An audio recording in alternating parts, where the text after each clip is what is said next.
Good morning. Welcome to Space Between Ideas. I'm Blaine Gates. It's now 1:30 in the afternoon. The sun is shining, and these are the first words that have come out of my mouth today. Today's day 31. I feel like, what am I? I'm on some distant planet. Are there any planets with snow on them besides Earth? I guess you need atmosphere to create snow. Anyways, today's going to be an interesting discussion. I hope that you enjoy it. So where are we? Where did I put the book? Okay. All right, so today we're going to be talking about state inventiveness.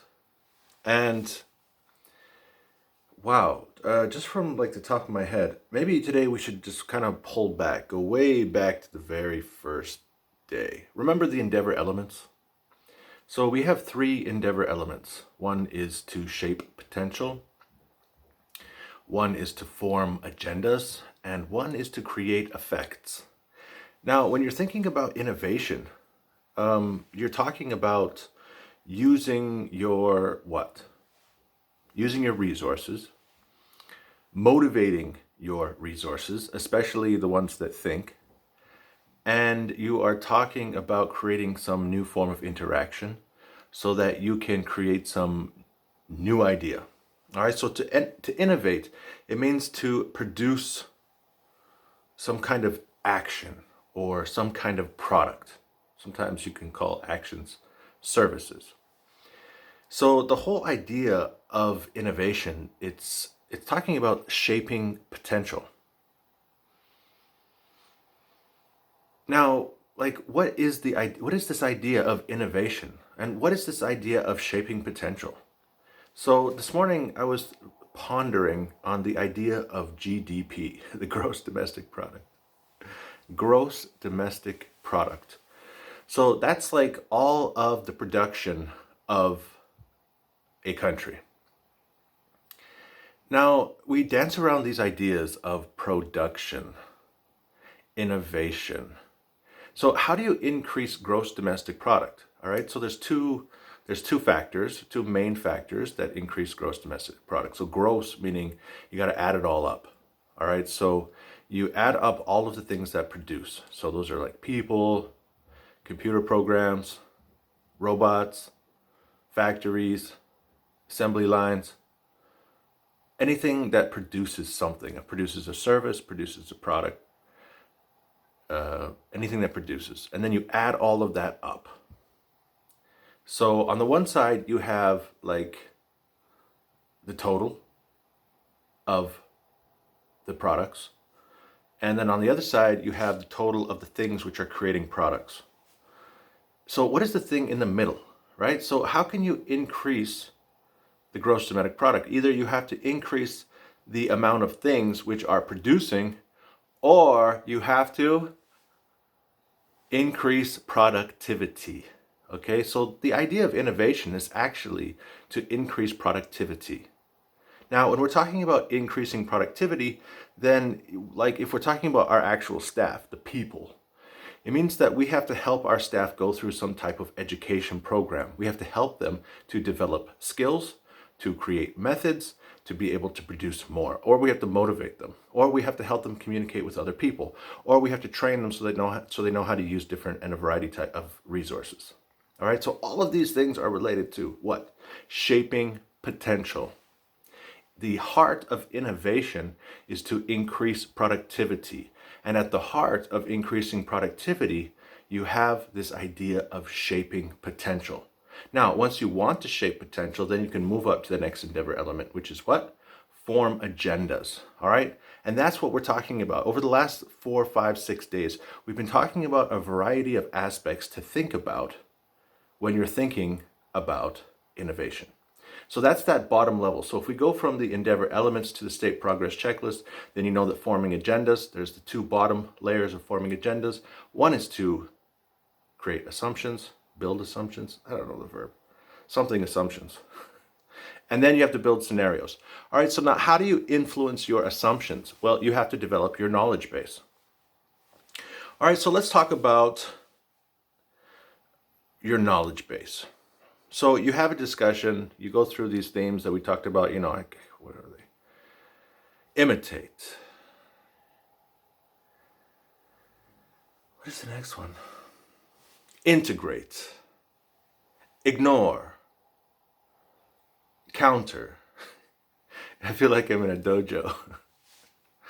All right, so we have all of these different elements that I think I missed one, that we've been talking about for the last couple of days, of ways that you can start to do research and therefore influence your assumptions.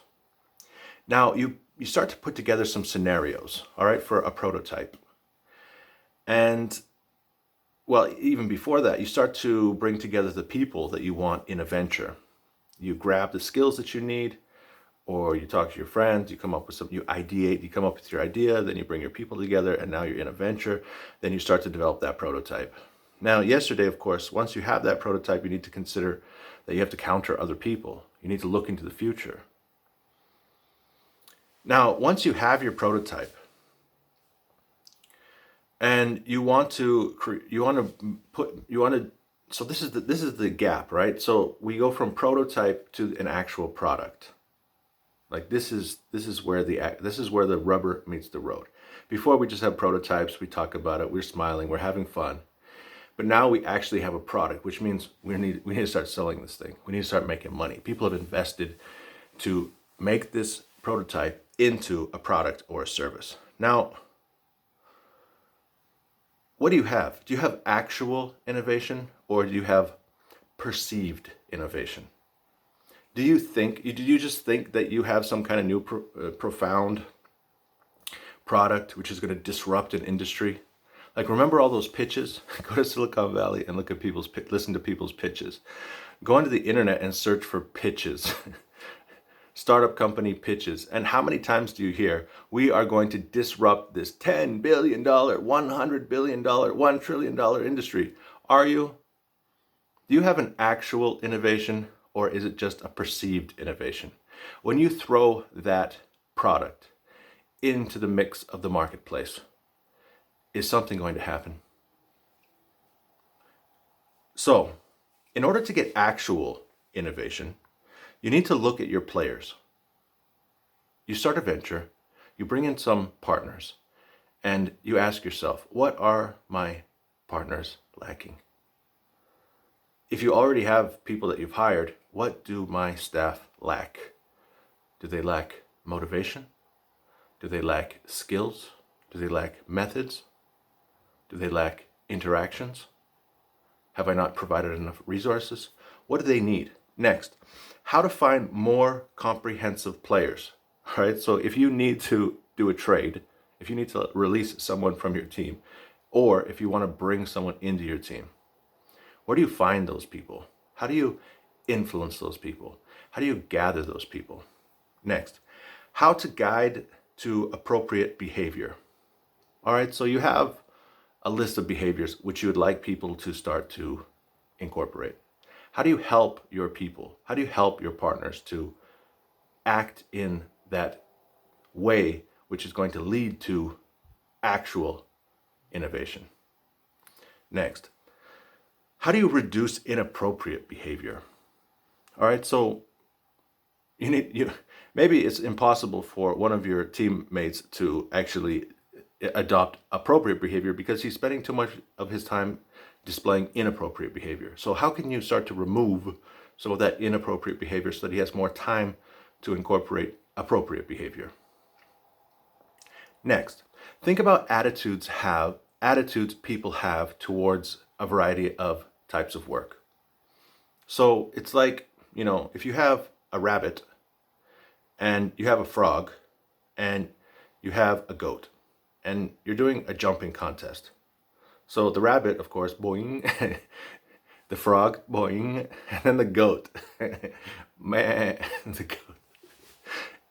So some people are good at certain types of work and they like to do that work. And some people are not so good at certain types of work. So is there something within the workflow of somebody on your team that it's like a thorn in their side? It's influencing some of their behavior. And because of that type of work, they're having a difficult time adopting appropriate behavior. So all of these things are going to influence whether you have actual or perceived innovation. Next, so we were just talking about the endeavor elements, and within the endeavor element number 2, the form agendas endeavor element, we were discussing the 3 elements which come from the state progress checklist. And the first one is to develop your assumptions, create assumptions. And the way you create your assumptions is to start to do some research. All right, so let's talk about knowledge. So the first thing you have to do is pick a subject and then gain that knowledge. So if you have identified that your prototype, in order for your prototype to become a product, there is some type of knowledge which you need to acquire, then what are you going to do? Are you going to do it yourself, or are you going to hire a researcher? Number 2, analyze the knowledge and gain insight. All right, so now you have this whole big barrel of information and you're trying to develop some assumptions. You have all this knowledge, but what do you do with this knowledge? You have to start to analyze the knowledge so that you can derive insight from that knowledge. If you don't want to do it yourself, hire an analyst. Next, use the knowledge and implement it. All right, so now you've analyzed it, you've decided what knowledge is going to be useful, you've derived insight, you're going to start to pour this insight into your prototype so that out the other end, you're going to get a fantastic product or service. So it's time to implement it. Who is going to implement this innovation? Are you going to do it yourself, or are you going to hire somebody with a skill? Finally, now it's time that you provide the knowledge and see people benefit. So you need to sell, you need to provide that service or product to the market. You finally have your product. Are you going to sell it yourself, or are you going to hire a salesperson? So today we spoke about innovation. We decided that in order for your country or your company to increase their bottom line, their gross domestic, their gross company product, you need to increase productivity, or you need to increase the amount of things which are producing. Some of the things that you could do, you can help a client resell a line of products. All right, so sometimes we get stuck in our own companies and say we have all the problems, we need to figure out what we're doing, but then you have all these clients. It's likely that you are working within the same industry to some degree. If they're using your products, it's likely that their customers could benefit from either your products, or you can help your customers to sell more of their products. You can help a client develop a product from a prototype. So as you develop the ability to incorporate all of these concepts, then you can also, if you have a good relationship or a certain type of relationship with your customers, you can help them to move their prototypes into a stage of creating a product. Finally, at the essence of everything that we've talked about today, to increase productivity, understand your operations and decide how you can be more productive. Thank you for tuning into Space Between Ideas. I'm Blaine Gates.